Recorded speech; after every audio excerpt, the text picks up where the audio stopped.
right on my right when I log into Georgia MLS. I click on the little washer here, scroll on down with all the other products and services that we do offer. ListTrac is right here. I'm going to click on that little add button, and now it's part of my quick access. Another way to get there is to actually just go ahead and click on tools. Right under listing exposure is ListTrac right here.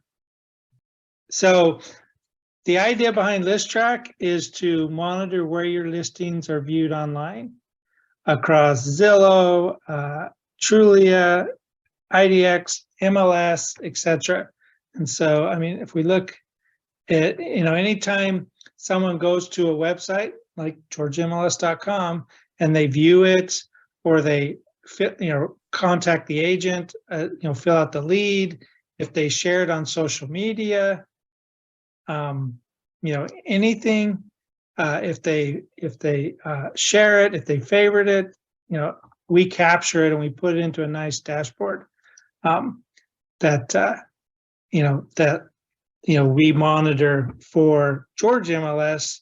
You can see all the sites that we monitor: Zillow, Trulia, Paragon, HomeSnap, 54 different vendors that we're monitoring, etc. I'm going to jump over for the demo purposes and into someone that's not Georgia MLS, just for demo purposes, but it's the same functionality.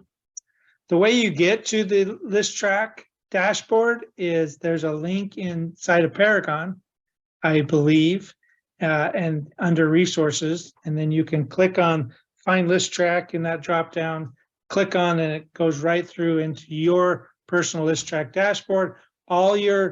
It's free. The MLS is covering, making it free to all its members.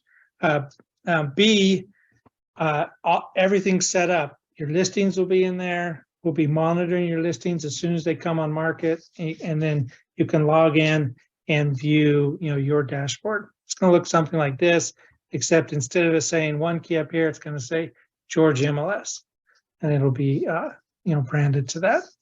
When you land, you're going to land on a summary page, and it's going to show you metrics for the listings you have ownership over. So if you're a broker, you're going to see, the metrics for all your listings. If you're an office manager, for your office. If you're an agent or co-listing agent, for only those metrics where you're on the listings where you're that you own. So when you land in here, if you're a broker, you're going to see you have the ability to drill into your offices and look at it in that aspect. But you'll come in and you'll see these, what we call pods.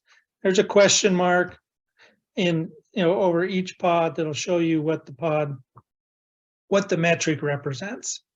And each one of these pods, you can it's going to show. So this is the view event. If they drilled in and they looked at your listings online, so we have Zillow and Realtor and Trulia. This is going to be different for Georgia MLS because there's going to be Paragon and Paragon Collab and so forth, HomeSnap, etc. But you can look in the past 7 days, the past 30 days, or you can do a custom date range. And it goes back, all of 2022 should be on here. So if you want to, look back and see what the metrics are doing, for the whole 2022, you can do that. You can also click on this little thing right here. It's called Chart List, and it'll show you all the listings, or all grouping by the different vendors that are providing the listing. And you can if you want to come in here and say only show me MLS, or different things you can do to play with that. You can also export these metrics right here. So if you want to export them and look at them, pop them into to Excel, you can do that. So that's views. Here's we have inquiries. Inquiries is named inquiries and not leads because it includes if someone goes on to an IDX site that's not yours and fills out the lead information. It's the leads. We're still going to capture that the lead happened, but the lead's actually going to go to the owner of the MLS site. So that's why that's inquiries, but you can see, you know, where your inquiries are coming from. You can see trends. You'll see there'll be a performance one. It'll show you the performance of your top 10 listings. And this is actually a link, so you can drill in, which I'll show you in just a second, but you can drill in and look at that. Here's a map. And what this map actually shows is where your buyers are located. So we capture the IP address of the buyer, we map it to a zip code, and then we show you by zip code, where your buyers are. And so you can kind of, see that, across, by zip code. And this is international. So if you do have any, here's one in the United Kingdom. So it'll be international. It'll show you wherever your buyers are. Save listing shares. Top agents is only going to appear if you have agents under you. So a broker login or a office manager. And then just some slices and dices of, what's most popular by price range, of the, property type, and some, different things, you can look at number of bedroom, bathrooms, etc. And so, you can see that.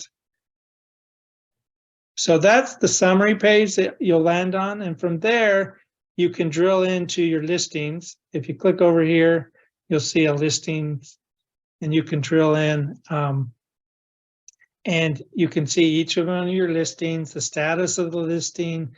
There's a button here to view online statistics, which we'll do in just a second. You can see if you've set up a seller's report and what the frequency of that seller's report is.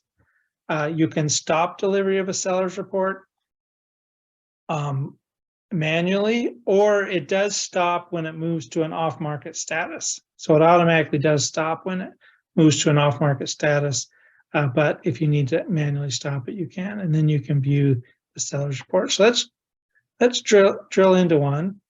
So here's 508 Cedar Swamp Road, 5 bedroom, 6 bath, 4.2 million. Here's the listing ID. As we come down a little bit, you'll see many similar homes. So in this case, you can compare this home, this listing to similar homes in the area, and the way you can configure that multiple ways. You can use an auto selection, which would be same property type, zip code, plus or minus, bed, bathroom, square foot, list price, and distance. Or you can do a manual where you just put in listing IDs that are similar properties, separate those by commas. You can do a combination, or you can say, I don't want to include similar homes. And so that mainly, will go to the seller's report. Here's the seller report, and we'll come back to this. So, and I'll show you how to set up a seller's report. But if you go down, you can see views, inquiries, favorites, shares. You can see, the different sites that they're coming from. You can drill in if you want to see. At the listing level, we actually show the domain names of so you can see, one key, Greystone Property NY.com, Coldwell Banker, Houlihan Lawrence, etc. So you can see the actual, websites that you're getting your views from. If you continue down, we're going to see trends. Again, this is where, where the views are coming from, and other metrics. So from here, you can schedule a seller's report. And let's see. What you do is you come in here, and it should already have populated the listing agent or co-listing agent. You can pick which one you want to send it from. Put in the name, the email, who you want CC'd, be CC'd. Make sure the agent's always CC'd. And you can customize what's in the body of the email. So if you want to say personalize the message, you can do that. You can suppress metrics from competing brokers or include them. That's an option. And then you can, this kind of says, include lead metrics only when you have one or more leads. And so you can configure that. And then you configure when you want it sent, weekly, bi-weekly, monthly, or you can say, send it at exactly this time. So, it's going to be 11/17 at 8:21, whatever it is, it'll send. And so once you have this set up, if you set it up weekly, then every Monday morning, it's going to automatically send to your seller. And this is kind of what the report looks like. Is it'll have, the information, it'll say online analytics, and this is what it'll look like in the email. It'll show you the property, views, shares, favorites. These boxes appear only if there is something to show. So in this case, there's no leads, so it doesn't show them. It'll show you, so real quick, these stats are for the life of the listing. And when you get down here, these stats are for the past 30 days. So you'll see, Realtor.com, Paragon, etc. You'll see the top 10 cities of where the buyers are located.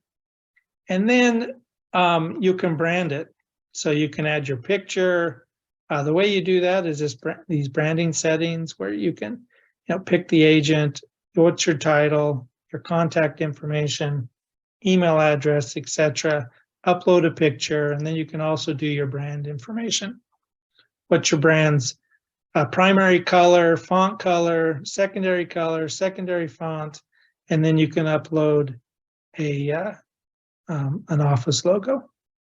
And then once that's, you save that, then every seller report is going to be sent out with your brand information on it.